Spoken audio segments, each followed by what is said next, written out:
40일 동안 땅을 정탐하기를 마치고 돌아와 바란 광야 가데스에 이르러 모세와 아론과 이스라엘 자손의 온 회중에게 나와 그들에게 보고하고 그 땅의 과일을 보이고 모세에게 말하여 이르되 당신이 우리를 보낸 땅에 간즉 과연 그 땅에 젖과 꿀이 흐르는데 이것은 그 땅의 과일이니이다.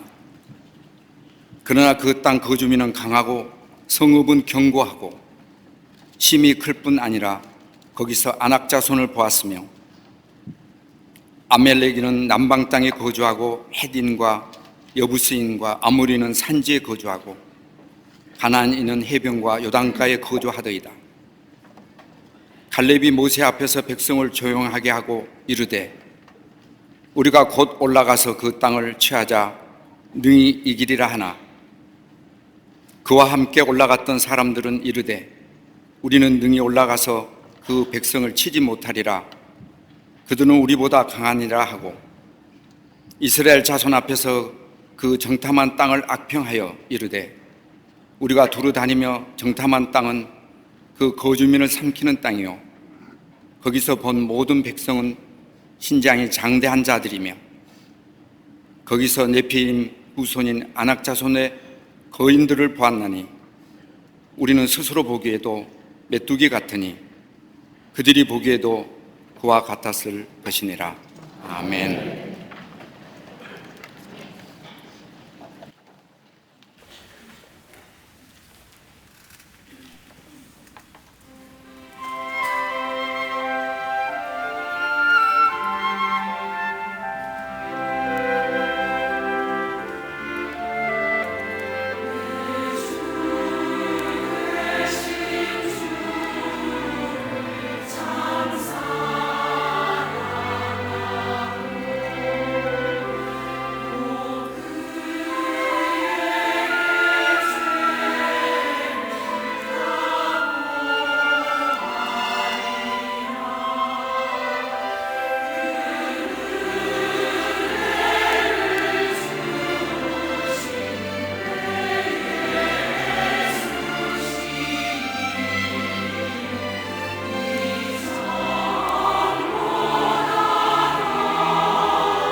성가대와 오케스트라의 귀한 찬양에 감사합니다.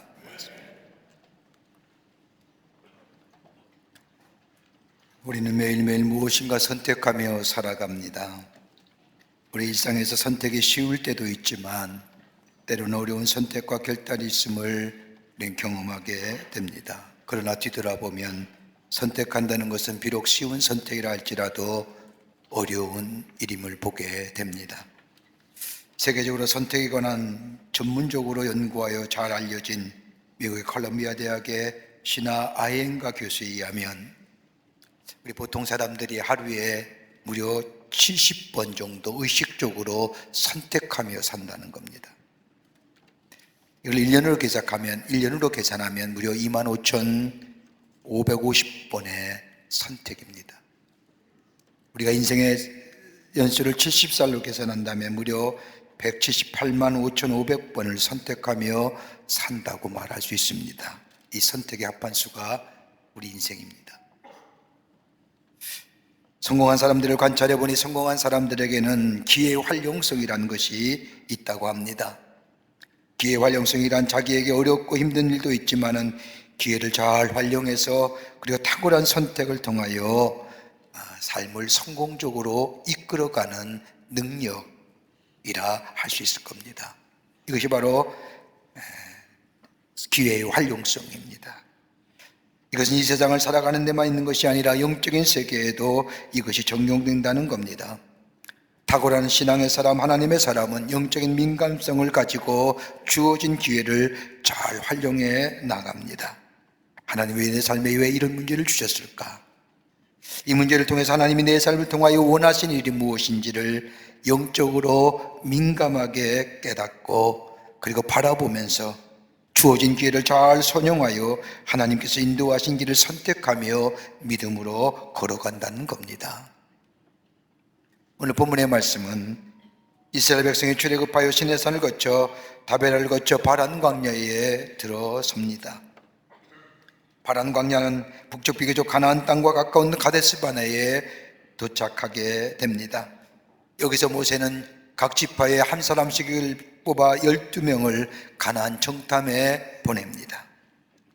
가나안을 정탐하고 온 12명의 정탐꾼들이 이스라엘 회중 앞에서 보고한 내용 때문에 혼란에 빠집니다. 그것이 오늘 본문의 말씀인 13장 25절서부터 14장 10절까지 기록되어져 있습니다.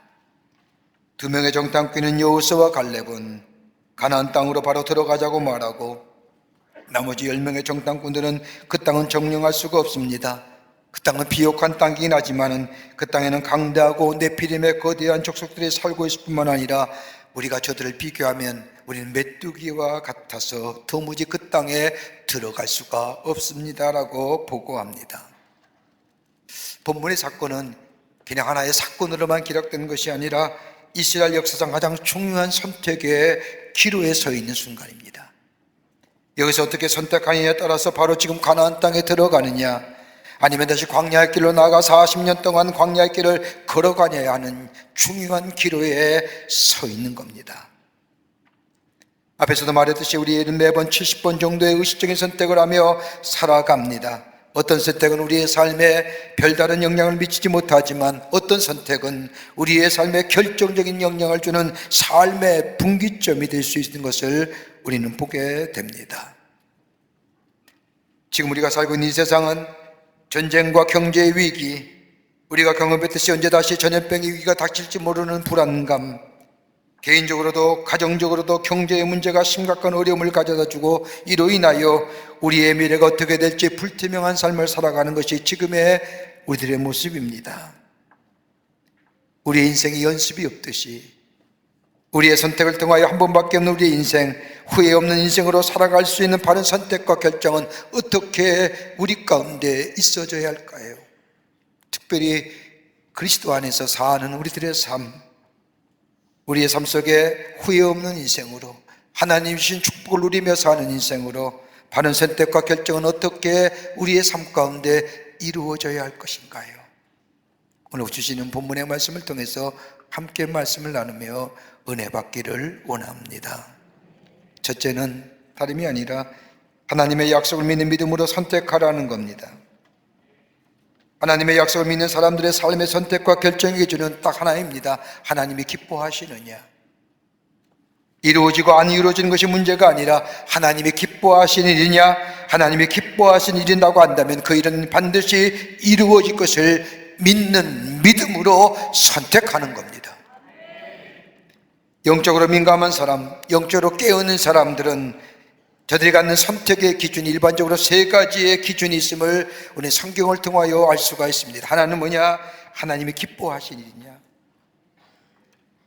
우리의 선택의 기준이 정말 하나님이 기뻐하시는 일이냐. 내 마음, 내 의지, 내 뜻대로 내 기분에 따라 선택하는 것이 아니라 이것이 정녕 하나님이 기뻐하시는 일이냐. 또 안에 있다면 하나님이 함께 하시는 일이냐. 또 하나의 선택의 기준이 있다고 한다면 이것이 하나님이 말씀하시는 일이냐. 이 세 가지의 기준을 가지고 선택하며 결정했던 사람들, 그들의 믿음의 걸음을 보면 하나님이 그 길을 인정해 주시고 그 길을 함께 하셨던 것을 보게 됩니다. 오늘 보십시오. 가나안을 정탐하고 온 12명의 정탐꾼들, 가나안을 정탐한 후에 이스라엘 중 앞에서 보고합니다. 같은 사건을 보았습니다. 같은 내용을 보았습니다. 같은 사실을 보았지만은 여호수아와 갈렙과 다른 10명의 정탐꾼은 같은 사실 앞에서 다른 해석을 내어놓습니다. 10명의 정탐꾼의 보고 내용이 민수기 13장 31절부터 33절의 말씀에 기록되어 있는데, 우리가 능히 올라가서 그 백성을 차지 못하리라. 그들은 우리보다 강하니라 하고, 우리가 두루다니며 정탐한 땅은 그 거주민을 삼키는 땅이요 거기서 본 모든 백성은 신장이 장대한 자들이요 거기서 네피림의 후손인 아낙 자손들의 거인들을 보았나니 우리는 스스로 보기에도 메뚜기와 같으니 그들이 보기에도 그와 같았을 것이라. 가나안을 정탐하고 온 10명의 정탐꾼의 내용을 보고를 보면 우리보다 강하다, 정탐한 땅을 거주민을 삼키는 땅이다, 거기서 본 백성들의 신장이 장대한 자들이다, 네피림의 후손인 아낙 자손이다, 우리는 그들에 비하면 메뚜기와 같다. 여러분, 나 스스로를 메뚜기와 같다고 하는데 그 말을 들은 사람들 중에 누가 그 길을 따라가겠습니까? 여러분, 오늘 본문의 말씀을 보십시오. 애굽에서 나온 이스라엘 백성들, 여기 가데스바네에 올 때까지 얼마나 많은 기적과 이적을 경험했습니까? 하나님의 능력을 경험했습니다. 하나님이 인도하시고 공급하시고 때로는 보호하시는 놀라운 은혜로 여기까지 왔는데, 그리고 저도 입에서 고백할 때마다 우리는 하나님의 택하신 백성이요 하나님은 나의 하나님이 되십니다, 우리는 그의 자녀라고 고백했던 저들이 저 가나안 땅, 저 여리고성을 정탐한 후에 저들의 보고의 내용은 다름이 아니라 하나님의 백성의 삶이 아니라 나는 메뚜기와 같다고 이야기합니다. 그러나 여호수아와 갈렙은 같은 것을 보았지만은 해석과 결론은 다른 10명의 정탐꾼과 전혀 다릅니다. 보는 관점도 다르기에 해석도 다르고 결론도 다릅니다. 민수기 13장 30절의 말씀을 보면 갈렙이 모세 앞에서 백성에게 조용히 하게 이르되 우리가 곧 올라가서 그 땅을 취하자 능히 이기리라고 말할 뿐만 아니라 좀 더 자세한 보고의 내용이 기록한 민수기 14장 7절부터 8절의 말씀을 보면 이스라엘 자손의 온 회중에서 말하여 이르되 우리가 두루다니며 정탐한 땅은 아름다운 땅이라 여호와께서 우리를 기뻐하시면 우리를 그 땅으로 인도하여 들이시고 그 땅을 우리에게 주시리라. 이는 과연 젖과 꿀이 흐르는 땅이니라. 여러분, 여호수아와 갈렙의 결단과 선택의 기준은 딱 하나입니다. 하나님이 기뻐하시면, 하나님이 기뻐하시면, 우리의 선택과 결단의 기준이 하나님이 기뻐하시면, 여호와가 기뻐하시면 우리가 메뚜기와 같이 보잘것없는 존재라 할지라도, 우리에게 능력이 없다 할지라도, 아무리 여리고성이 난공불락의 요새라 할지라도 하나님이 기뻐하신다고 한다면 저 가나안 땅에 들어가는 것, 여리고성에 들어간다는 것은 불가능한 일이 아니라는 겁니다. 하나님이 기뻐하신다. 보고 온 것은 똑같지만 결론은 다릅니다. 보는 것의 차이점은 다름이 아니라 믿음으로 바라보느냐 그렇지 않느냐의 차이점입니다. 여호수아와 갈렙은 믿음의 대상인 하나님을 믿었습니다. 믿음의 내용인 하나님의 약속을 믿었습니다. 그리고 지금까지 인도해 주신 신실하신 하나님을 이 여호수아와 갈렙은 믿었습니다. 가나안 정탐에 관한 말씀인 민수기 14장 1절부터 10절의 말씀을 보면 여호수아와 갈렙은 그들의 보고 속에서 하나님에 대한 말을 3번이나 언급합니다. 하나님이 이 땅을 주시고 하나님이 우리와 함께 하시면, 저들은 하나님을 먼저 보고 가나안 땅을 보았다는 겁니다. 저들의 생각에는 하나님이 계셨습니다. 그런데 나머지 10명의 정탐꾼의 보고의 내용은 하나님이란 이름이 한 번도 들어가지 않습니다. 저들의 생각에는 하나님이 아니 계신 겁니다. 40년이 흐른 뒤 이스라엘이 가나안 땅에 들어가 땅을 분배할 때에 갈렙이 여호수아에게 헤브론 땅을 요구합니다. 그러면서 하는 말이 여호수아 14장 7절의 말씀을 보면, 내 나이 40세에 여호와의 종 모세가 가데스바네에서 나를 보내어 이 땅을 정탐케 하였으므로 내가 성실한 마음으로 보고하였고, 그리고 뒤에 10절의 말씀을 보면, 이제 보소서 여호와께서 이 말씀을 모세에게 이르신 때로부터 이스라엘이 광야에 방황한 45년 동안을 여호와께서 말씀하신 대로 나를 생존케 하셨나이다. 오늘 내가 85세로 돼. 그 다음에 12절의 말씀에 와서, 그날에 여호와께서 말씀하신 이 산지를 지금 내게 주소서. 당신도 그날에 들으셨거니와 그것은 아낙 사람이 있고 그 성읍들은 크고 견고하다 할지라도 여호와께서 나와 함께 하시면 내가 여호와께서 말씀하신 대로 그들을 쫓아내리이다 하니이다. 어느 때 점령이 돼요? 40살 때에 여호수아와 갈과 그 다음에 10명의 정탐꾼이 저 가나안 땅과 저 여리고성을 정탐하고 돌아와 이스라엘 백성이 하나님의 말씀에 순종하지 않고 하나님의 약속을 믿지 않으므로 그 길로 이스라엘 백성은 광야로 나가 40년의 광야를 걸어갑니다.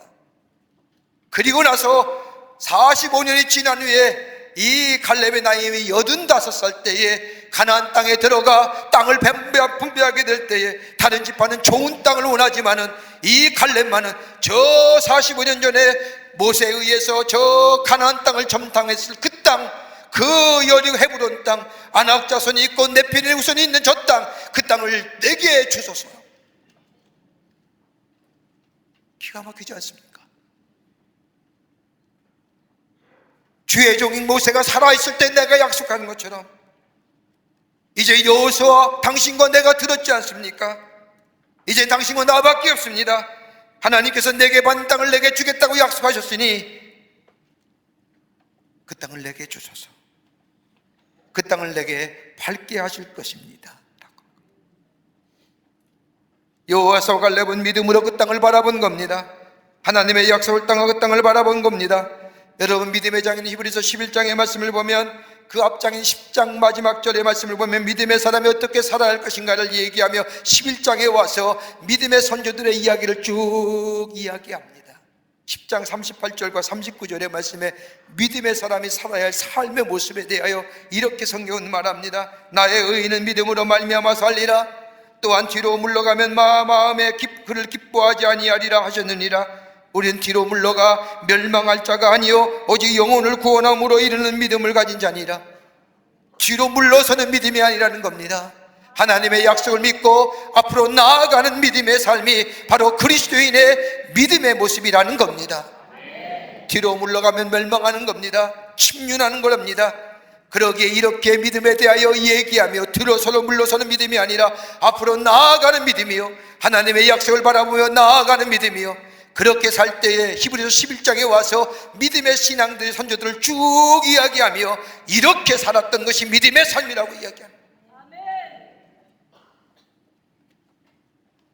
하나님이 기뻐하시는 일, 우리 인생의 선택의 기준이라는 것이 아니라 내 기분과 내 만족과 내 감정이 아니라 하나님이 진정 기뻐하시는 일이라는 것이 우리의 삶의 선택의 원칙이 되고 기준이 되고, 그로 인하여 선택하며 결정하게 될 때에 그 인생이 바로 하나님의 백성의 삶의 모습이요, 거기에 하나님이 책임져 주시고 하나님이 그의 삶을 장구한 삶으로 인도하여 주신다는 겁니다. 하나님이 기뻐하시. 두 번째는 생각의 중심에 하나님이 계셔야 합니다. 생각의 중심에 하나님이 계셔야 합니다. 오늘 본문의 말씀을 보십시오. 민수기 14장 1절부터 10절 이하의 말씀을 보면 오늘 본문의 말씀과 연관되어 있는 말씀입니다. 여호수아와 갈렙의 이스라엘 회중에서 보고한 내용인 민수기 14장 1절과 10절의 말씀을 보면 그들이 보고한 가운데 하나님에 대한 말을, 하나님에 대한 언급을 3번이나 합니다. 여호와께서 우리를 기뻐하시는, 이게 선택의 기준이 있지요. 여호와를 거역하지 말라, 하나님의 약속을 부정하지 말라는 거예요. 하나님 우리와 함께 하시는, 하나님의 동행하심을 믿으라는 거예요. 가나안 땅을 보고 하나님을 생각하는 것이 아니라 여호와서는 하나님을 생각하고 그리고 가나안 땅을 바라보았다는 거예요. 땅을 보고 하늘의 것을 생각하는 것이 아니라 하늘의 것을 먼저 생각하고 땅의 것을 보았다는 겁니다. 여러분, 우리의 가정생활 가만히 보세요. 우리의 가정생활, 남편과 아내의 관계, 부모와 자녀의 관계, 여러분 문제없는 가정이 없잖아요. 다 갈등이 있고 문제가 있고 어려움이 있습니다. 어떻게 해결해요? 대화도 중요하고 상담도 중요하고 이해하는 것도 중요합니다. 제가 아는 분 한 분 가운데 그런 얘기 듣는 것에 내가 참 공감을 많이 했습니다만, 알만한 사람입니다. 세상 사람이 그분의 이름에 석자를 대면 다 알만한 사람입니다. 그분의 말에 동의하며 그분이 말 한마디면 모든 사람이 수긍하고 따라옵니다. 근데 이분이 딱 하나의 가장 큰 문제가 있다는 겁니다. 뭐냐면 자기 딸이 중3인데 자기 딸만은 자기 말을 따라오지 않는다는 겁니다. 공감하실 거예요. 뭘 얘기해도 듣지 않는다는 거예요. 그러면서 하는 얘기가, 세상 사람이 다 따라주고 안아주면 뭐하냐, 나는 곧 내려올 텐데. 정녕 내 가정 속에 내 딸이 내 말을 믿지 않고 내 말을 따라오지 않는 이 슬픔. 여러분, 문제 해결을 위해서 이해도 중요하고 상담도 중요하고 대담도 중요합니다. 근데 여러분, 어떻게 해결할 수 있을까요? 먼저 하나님을 생각해 보시죠. 하나님이 우리 가정을 이루어 주셨습니다. 지금의 내 남편과 내 아내를 주셨습니다. 우리의 짝을 지어 주셨습니다. 여러분, 하나님을 생각하고 아내를 생각해 보세요. 달라질걸요? 그러면 보는 것이 새로워지는 겁니다.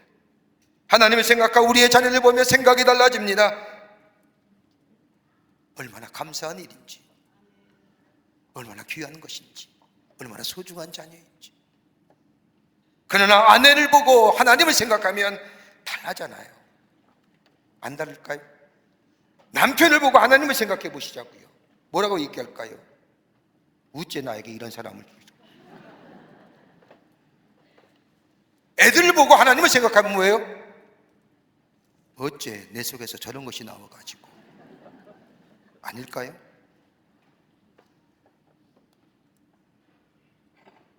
땅의 것을 바라보면, 하나님의 것을 생각하면 부정적인 생각을 듭니다. 하나님을 생각하고 땅의 것들을 바라보면 긍정적인 생각이 드는 겁니다. 이스라엘 백성이 광야의 40년의 생활 동안 저들에게 가장 큰 결핍이 뭐냐?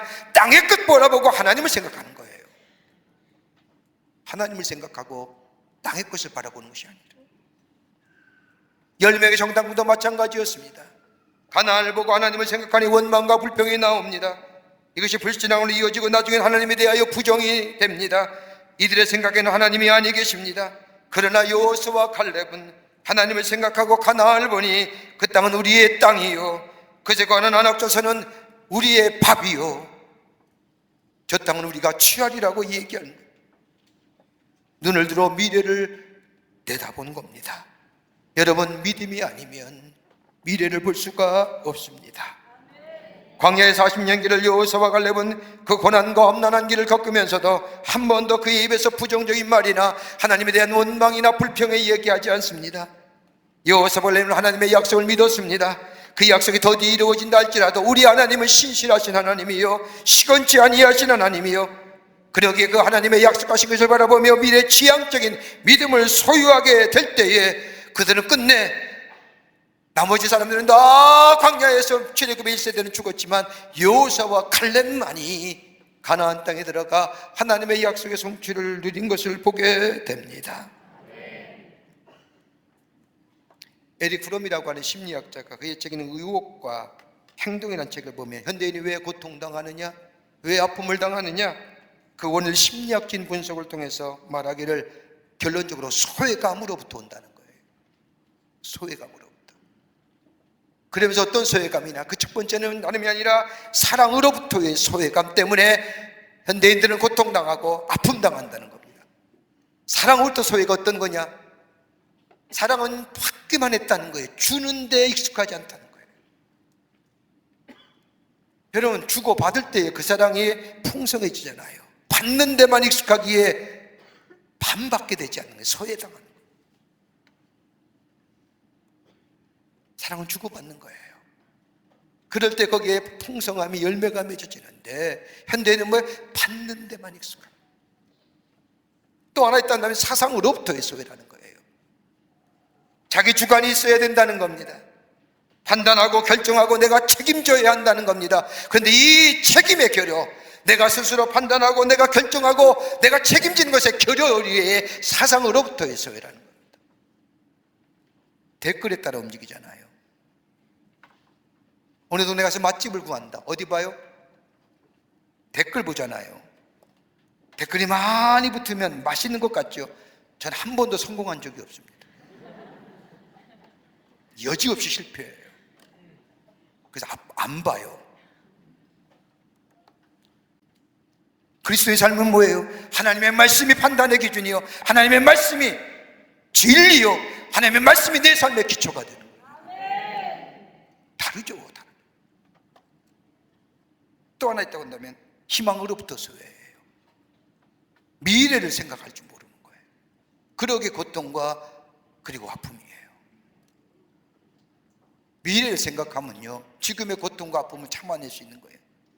지금의 고통과 아픔을 잊어버리고자 내 기분대로, 내 느낌대로, 내 만족을 위하여, 내 마음의 욕망을 위하여 희망으로부터 소외당하기요, 고통당하고. 희망이 있으면 참고 견디는.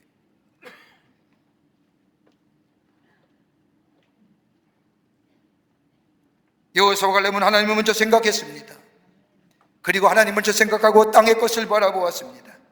여러분, 하나님을 생각하며 땅의 것을 바라볼 때 거기에 지혜가 있으며 거기에 용기가 있으며 거기에 담대함이 생기며 거기에 하나님의 감동시킨 믿음의 사람이 되어 하나님의 그의 삶에 그의 걸음을 인도해 줄 뿐만 아니라 하나님이 약속하신 약속의 성취를 그에게 허락하여 주시는 거예요.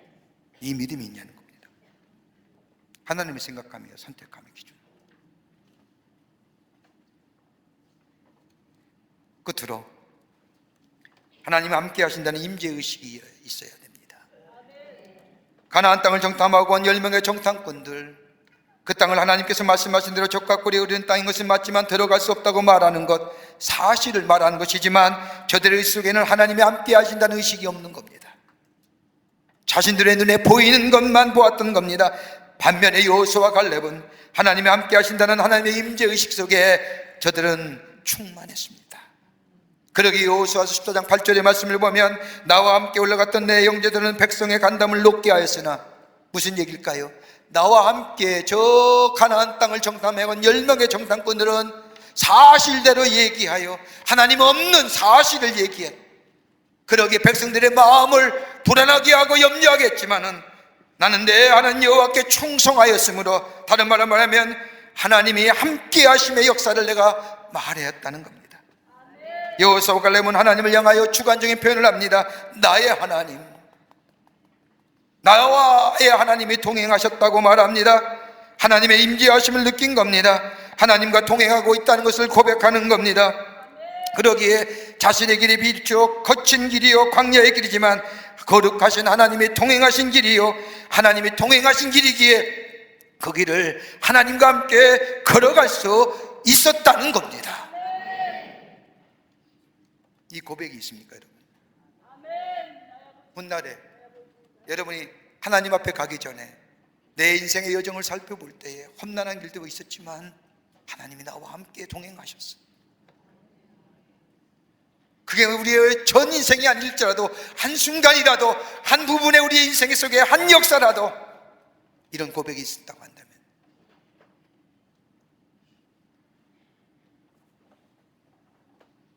민수기 14장 9절의 말씀을 보면 다만 여호와를 거역하지는 말라, 또 그 땅 백성을 두려워하지 말라, 그들은 우리의 먹이라. 그들의 보호자는 그들에게서 떠났고 여호와는 우리와 함께 하시니라. 그들을 두려워하지 말라 하니라.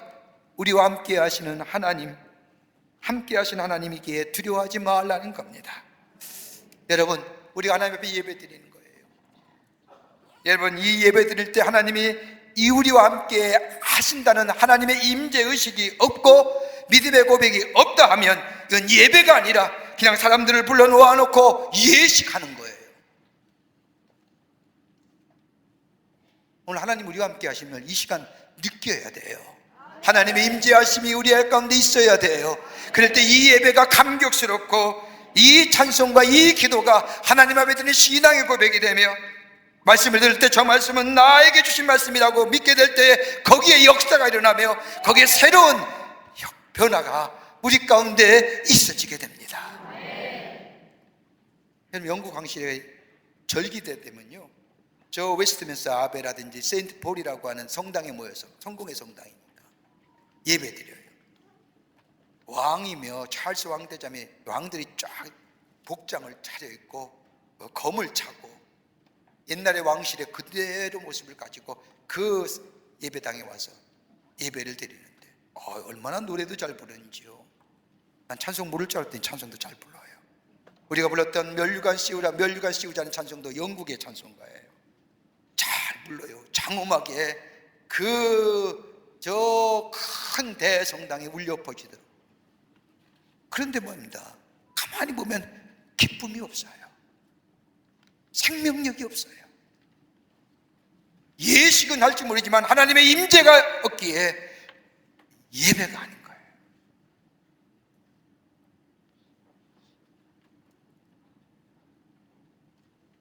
여러분, 이스라엘 백성이 저 출애굽하여 광야에 40년을 겪으면서 모세가 저 이스라엘 백성에게 끊임없이 강조했던 것 어떤 걸까요? 가나안 땅에 입성하는 것보다 더 중요하게 생각했던 것이 있다고 한다면 다른 것이 아니라 하나님이 함께 하심, 하나님의 임재하심. 이스라엘 백성들 하나님 경험하여 저 40년 동안 하나님이 나와 함께 하셨지, 하나님이 우리와 동행하셨지, 그리고 가나안 땅에 들어가서도 하나님의 백성으로서 하나님이 오늘도 나와 함께 하신다음을 고백할 수 있는 그 하나님의 백성으로 만들기 위해서 40년의 공연을 걸어. 우리가 잘 아는 다윗의 시편 23편의 말씀을 읽을 때마다 우리에게 은혜가 되지요. 다윗의 시편 23편의 말씀 가운데 3절과 4절의 말씀을 보면 내 영혼을 소생시키시고 자기 이름을 위하여 의의 길로 인도하시는도다. 내가 사망의 음침한 골짜기를 다닐지라도 해받을 것을 두려워하지 아니할 것은 주께서 나와 함께 하심이라. 주의 지팡이와 막대가 나를 안위하시나이다. 그 다음에 와서는 6절에 와서 이렇게 고백하지 않습니까? 내 평생에 선하심과 인자하심이 반드시 나를 따르리니 내가 여호와의 집에 영원히 살리로다. 여러분, 그냥 예배 드릴 때 제의할 때에 드렸던 시편의 고백일까요? 아니에요. 여기 6절에 내 평생에 내가 내 인생을 뒤돌아보니까, 내 삶을 뒤돌아보니까 내 일생의 삶에 부족함이 없었던 것은 다름이 아니라 하나님이 나와 함께 하셨기 때문에 적지 속에 뛰어들고 수많은 정적들이 나를 사로잡으려고 쫓아오고 나를 잡으러 올 때도 내가 단잠을 잘 수 있었던 것은 다름이 아니라 하나님이 나와 함께 하셨기에 하나님의 임재의식을 가지고 사는 사람이 하나님의 백성입니다. 내가 어느 곳에 있든지 어느 자리에 있든지 하나님이 나와 함께 하시지, 하나님이 나와 동행하시지 라고 하는 임재의식을 느끼며 고백하는 사람, 그게 바로 하나님의 백성이요 믿음의 사람입니다. 여호수아 보십시오. 모세가 죽은 후에 모세들을 이어 이스라엘의 백성의 지도자가 된 여호수아, 그가 이스라엘 백성을 이끌고 저 하나님의 약속의 땅인 가나안 땅으로 들어간다는 것 감당하지 못할 일입니다. 왜요? 모세와 다르잖아요. 모세는 하나님의 음성을 들었어요. 모세는 하나님의 말씀을 들었고, 모세는 기도할 때마다 하나님의 음성이 들려왔으며 그 말씀 따라 순종하게 할 때에 놀라운 기적과 이적의 역사를 경험하게 됩니다. 그런데 여호수아는 하나님을 만난 적이 없어요. 모세를 통해서만이 하나님의 음성을 들었어요. 그뿐 아니라 이스라엘 백성들의 모습을 보면 어떻게 저들을 이끌고 하나님의 약속의 땅인 가나안 땅에 들어갈 수 있을까? 난감한 거예요. 40년의 광야의 생활을 뒤돌아보면 이스라엘 백성들의 입에 속에는 원망과 불평뿐이었어요. 조그만 일에 대해도 하나님의 역사와 기적을 경험했음에도 저들의 입에서 튀어나온 것은 원망과 불평의 이야기들. 저들을 데리고 하나님의 약속인 땅인 요단을 건너 가나안 땅에 이가 업을 섰어요. 그러지 못한다는 거예요. 그런 여호수아에게 하나님은 찾아가셔서 말씀하시지 않습니까? 그게 바로 여호수아 1장 9절의 말씀입니다. 내가 내게 명령한 것이 아니냐? 강하고 담대하고 하라. 두려워하지 말며 놀라지 말라. 내게 어디로 가든지 내 하나님 여호와가 너와 함께 하시느니라 하시니라. 이 말씀을 듣고 여호수아는 장막을 걷고 나오지 않습니까? 그러면서 1장 10절의 말씀을 보면 뭐로 시작하느냐? 이에 그러므로 하나님이 함께 하신다는 약속의 말씀을 붙들고 임재의식을 느끼고 믿고 그 자리에서 일어나 이스라엘 백성 앞에 나아가 저들을 가나안 땅으로 인도했다는 겁니다. 연약함이나 환경에 두려워하지 않습니다. 그거 개의치 않는 거예요. 왜? 하나님이 나와 함께, 능력의 하나님, 전능하신 하나님, 그 하나님 우리와 함께 하시기에 하나님께서도 우리에게 동일한 약속하셨잖아요. 마태복음 28장 20절의 말씀을 보면 내가 너희에게 분부한 모든 것을 가르쳐 지키게 하라. 볼지어다 내가 세상 끝날까지 너희와 항상 함께 있으리라 하시니라. 오늘도 우리에게 약속하시는 거예요. 내가 너와 함께 하겠노라. 내가 너를 떠나지 아니하겠노라. 이 하나님의 임재의식, 동행하심을 믿고 나아가는 자, 약속의 성취가 이루어지며 우리의 걸음이 담대하고 용기 있는 굳은 걸음으로 주의 약속하신 것을 향하여 나아가는, 그리고 주의 인도하심과 보호하심을 받는 아름다운 믿음의 걸음이 될 줄 믿습니다. 이런 걸음으로 걸어가시는 여러분과 저와 되시기를 주의 이름으로 축원합니다. 하나님 감사합니다. 저희들 사랑하여 주셔서 하나님의 백성 삼으심에 감사합니다. 믿음 주심에 감사합니다. 하나님이 기뻐하시는 믿음, 하나님이 말씀하시는 믿음, 말씀하신 것을 믿는 믿음, 약속하신 것을 믿는 믿음이 되게 하여 주셔서 우리의 걸음, 그 믿음 안에서 걸어가게 하셔서 하나님의 주신 축복과 약속의 성취를 누리며 사는 복된 삶 되게 하여 주시옵소서. 성령이 도우실 줄 믿으며 예수님의 이름으로 기도하옵나이다. 아멘.